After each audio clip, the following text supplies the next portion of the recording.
पूरे देश की सीमाओं पर 15,000 किलोमीटर भारत की सीमा को सुरक्षा करने वाले हमारे जवान, हमारे अधिकारी आज हमारी इस डिबेट को सुन रहे होंगे और वो देख रहे होंगे कि किस तरह से मोदी जी की सरकार उन जवानों के साथ, उन अधिकारियों के साथ जो अपने प्राणों की आहुति देकर देश की रक्षा करते हैं, उनके साथ अन्याय करने जा रही है, घोरपाप करने जा रही है। इसलिए महोदय, मैं इस बिल के विरोध में अपनी बात कहने के लिए खड़ा हुआ हूं। एक फिल्म आई थी बॉर्डर, उस फिल्म का गाना था, संदेशे आते हैं हमें तड़पाते हैं, जो चिट्ठी आती है तो पूछे जाती है कि घर कब आओगे। हम तो पार्लियामेंट का सेशन खत्म होता है घर जाते हैं, लेकिन हमारे वो जवान जो सीमाओं की रक्षा करते हैं वो घर नहीं जा पाते। दिवाली हो, होली हो, तमाम त्योहार हो, शादी हो, ब्याह हो, चाहते हुए भी अपने घर नहीं जा पाते। महोदय, देश की 15,000 किलोमीटर की सीमा की सुरक्षा ये सीएपीएफ के जवान और अधिकारी करते हैं। और मैं बड़ी विनम्रतापूर्वक आपके माध्यम से सरकार से पूछना चाहता हूं, क्या उनकी मौत को आप शहीद का दर्जा भी देने को तैयार नहीं? शर्म नहीं आती आपको? आप हमारे जवान जो शहीद होते हैं सीएपीएफ के, बीएसएफ के, एसएसबी के, सीआईएसएफ के, सीआरपीएफ के, आईटीबीपी के, उनको शहीद का दर्जा भी नहीं देते। सीआरपीएफ के 40 जवान पुलवामा में शहीद हुए, उनके नाम पर घूम घूम कर पूरे देश में प्रधानमंत्री ने वोट तो मांगा, लेकिन उनको शहीद का दर्जा नहीं दिया। कितना बड़ा गुनाह आप उनके साथ कर रहे हैं। महोदय, मैं आपको बताना चाहता हूं कि पिछले 50 वर्षों में एक दो नहीं, तमाम कमेटियों ने सीएपीएफ के अधिकारियों के पक्ष में रिपोर्ट दिया, रिकमेंडेशंस दिया, सरकार से अनुरोध किया कि उनको उनका अधिकार मिलना चाहिए। और यह अधिकार क्या है महोदय? 2025 मई का सुप्रीम कोर्ट का निर्णय है जो कहता है cadre review with in 6 months, slowly reduce the deputation of IPS officers with in 2 years. ये सर्वोच्च न्यायालय का निर्णय है, कोई हमारे घर से निकला हुआ निर्णय नहीं माने वाला। और ये सर्वोच्च न्यायालय का निर्णय महोदय, ये लोग बदल रहे हैं, ये पूरा देश आज देख रहा है इनको। इसके पीछे कारण क्या है? वो कहते हैं कि पे लेवल 10 पे गजेटेड ऑफिसर्स के रूप में आईपीएस भी भरते हैं, यूपीएससी का एग्जाम पास करते हैं, और जो सीएपीएफ के अधिकारी हैं वो भी पास करते हैं। इसके आधार पर निर्णय आया। और 6 जो अलग अलग कमेटियों की रिपोर्ट आई, 1970 में एलपी सिंह जो सेक्रेटरी एमएचए थे, उन्होंने कहा finding avenues of promotion for officers of the IPS can not be the overriding objective. It would be very harmful to the moral of the force if in our anxiety to put IPS officers as commandants we were to deny promotion to experienced officers who have worked hard and proved themselves। फिर दूसरी report आई 66 से 77 में KF Rustam जी की, first director general BSF. तीसरी report आई V G कानेतकर की 1966 में। फिर चौथी रिपोर्ट आई 2008 में आईएमएम अहमदाबाद की। फिर 5वीं रिपोर्ट आई 2015 में 7th पे कमीशन की। और 2 महत्वपूर्ण रिपोर्ट आई, मुझे लगता है चिदंबरम साहब यहां नहीं बैठे होंगे, एक चिदंबरम साहब की कमेटी की रिपोर्ट आई और एक एस्टीमेट कमेटी को चेयर कर रहे थे आपके आदरणीय पुरोधा भारतीय जनता पार्टी के पूर्व अध्यक्ष मुरली मनोहर जोशी जी। उनकी रिपोर्ट थी कि सीएपीएफ के अधिकारियों को प्रमोशन का वैसा ही मौका मिलना चाहिए जैसा कि आईपीएस अधिकारियों को मिलता है। ये मुरली मनोहर जोशी और पी चिदंबरम जी की रिपोर्ट है। वो गृह मंत्री रह चुके हैं भारत सरकार के। इसके अलावा अब मैं इनकी शहादत के बारे में बताना चाहता हूं। इनकी संख्या जवानों की और अधिकारियों की 11 लाख है। CRPF 3,13,678, BSF 2,92,000, CISF 1,60,000, ITBP 89,000, SSB 97,000। ये इनकी संख्या है पूरे देश में। महोदय, इनकी शहादत जो हुई है आपको जानना चाहिए, पूरे देश को जानना चाहिए कितनी बड़ी शहादत है इनकी। सीआरपीएफ के 62 जवानों ने अब तक अपनी शहादत, 62 अधिकारियों ने अब तक अपनी शहादत दी है।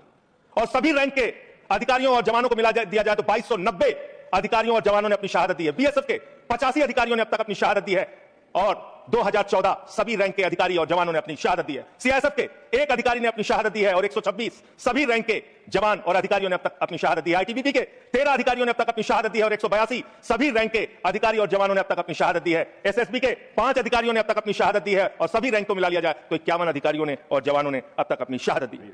वीर गति को प्राप्त हुए, उनको तो शहीद आप मानते भी नहीं। महोदय, मैं कुछ बड़े हमले जो देश में हुए उसको बता के, जब 2001 में भारत की संसद पे हमला हुआ, यह संसद अगर सुरक्षित है तो हमारे 19 सीएपीएफ के जवानों की बदौलत सुरक्षित है। 9 जवानों ने अपनी शहादत दी। मुंबई अटैक में 160 जवान और लोग अपनी शहादत दी। कश्मीर में 2014 में 20 जवानों ने अपनी शहादत दी। 2014 में वेस्ट बंगाल के एक्सप्लोजन में 2 जवानों ने अपनी शहादत दी। 2015 में 10 पुलिस फोर्स के लोगों ने अपनी शहादत दी। पठानकोट में 7 जवानों ने अपनी शहादत दी। 2016 में उड़ी अटैक में 19 जवानों ने अपनी शहादत दी। अमरनाथ के अटैक में 7 जवानों ने अपनी शहादत दी। सुकमा अटैक में 9 सीआरपीएफ के जवानों ने अपनी शहादत दी और 2019 में 40 सीआरपीएफ के जवानों ने अपनी शहादत दी। पूरे देश में उनके नाम पे आपने वोट मांगा, लेकिन उनको शहीद का दर्जा आज तक नहीं दिया। महोदय, कब से इनका मामला चल रहा है और कितना खेल आपने किया इनके साथ? आप देखिए, 2010 में सीआरपीएफ के एक असिस्टेंट कमांडेंट की भर्ती होती है, 15 साल में कोई प्रमोशन नहीं। बीएसएफ के एक जवान की असिस्टेंट कमांडेंट की भर्ती होती है, 13 साल में कोई प्रमोशन नहीं। और एक आईपीएस अधिकारी की 2012 में भर्ती होती है, 13 साल में 4 प्रमोशन उसको मिलते हैं। हम आईपीएस के प्रमोशन के खिलाफ नहीं है, लेकिन सीएपीएफ के अधिकारियों को प्रमोशन क्यों नहीं, ये तो कम से कम आपको बताना पड़ेगा। इसी प्रकार से डिप्टी कमांडेंट पे 18 साल में एक प्रमोशन बीएसएफ सीआरपीएफ को, और 20 साल में एक प्रमोशन बीएसएफ को, और आईपीएस अधिकारी को आईजी रैंक पे 19 साल में 5 प्रमोशन मिलकर आईजी वो बन जाते हैं। इसी प्रकार से 2003 में सेकंड इन कमांडेंट पे पहुंचता है एक सीआरपीएफ का अधिकारी, और बीएसएफ 1997 में सेकंड इन कमांडेंट बनते हैं, 1997 बैच के अधिकारी, और एडिशनल डायरेक्टर जनरल 1998 का आईपीएस बन जाता है। अब इनकी दशा क्या है मान्य, जो आपने इनके साथ किया, कैसे कैसे किया, यही अंतिम बात कह के अपनी बात समाप्त करूंगा। तब से लोग कानूनी लड़ाई लड़ रहे हैं। 2012 में इन्होंने हाईकोर्ट दिल्ली में एक रिट पिटीशन दाखिल किया, फिर 2015 में इनको दिल्ली हाई कोर्ट से इनके पक्ष में आदेश आया, 16 में फिर आप इनके खिलाफ चले गए, फिर फरवरी में सुप्रीम कोर्ट ने आपके आदेश, आपकी एसएलपी को रिजेक्ट किया, फिर 2 अप्रैल 2019 में फिर इनके पक्ष में आदेश आया, फिर 3 जुलाई 2019 को, सबसे महत्वपूर्ण यह है महोदया, 3 जुलाई 2019 को मेरे ख्याल से 2 कैबिनेट मंत्री तो हैं, वो जरूर रहेंगे उस कैबिनेट में, कैबिनेट ने पास किया महोदया, इसी सरकार के कैबिनेट में। क्या लिखा है इसमें? This would result in grant of NFFU to eligible Group A executive cadre officers of CAPF. The decision would also benefit Group A executive cadre officers of CAPF for availing the benefit of NFSG at an enhanced rate of 30% as per guidelines. ये आपके cabinet का आदेश है, cabinet का आदेश आप खुद ही पलट रहे हैं। जो 2019 जुलाई में आपने अपने पक्ष, आपने इन अधिकारियों के पक्ष में एक निर्णय लिया, उसको आप खुद से पलट रहे हैं। महोदया, मैं आपके माध्यम से इस सरकार से कहना चाहता हूं, इन जवानों के साथ, इनके अधिकारियों के साथ ये अन्याय मत कीजिए। ये देश आपको माफ नहीं करेगा। ये भारत की सुरक्षा करते हैं, सीमाओं की सुरक्षा करते हैं, संसद की सुरक्षा करते हैं, एयरपोर्ट की सुरक्षा करते हैं। इन जवानों के साथ ये घोर अन्याय मत कीजिए। हालांकि आपको अन्याय करने की और अपमान करने की आदत है। स्वर्गीय बीजू पटनायक जैसे बहादुर व्यक्ति की आपने अपमान किया। बीजू पटनायक जैसे बहादुर, मैं महोदय इसी से मैं खत्म कर रहा हूं। 1948 में पंजाब रेजिमेंट को युद्ध के वक्त बीजू पटनायक जी ने एक पायलट के तौर पर सीमा पे पहुंचाया था। आप उनको सीआईए का एजेंट कहते हैं, शर्म आती है आपके ऊपर। ये आप कर रहे हैं, आप अपमान करते हैं लगातार जिन्होंने इस देश के लिए अपना योगदान दिया। महोदया, मैं आपके माध्यम से बस खत्म कर रहा हूं, 1 मिनट में खत्म कर रहा हूं। महोदया, मैं आपके माध्यम से कहना चाहता हूं, देश पर ध्यान दीजिए, देश के लोगों की चिंता कीजिए। आज जब मैं आ रहा था तो यहां पे पता चला, आप तो कहते हैं ये देश नहीं झुकने दूंगा, ये देश नहीं झुकने दूंगा।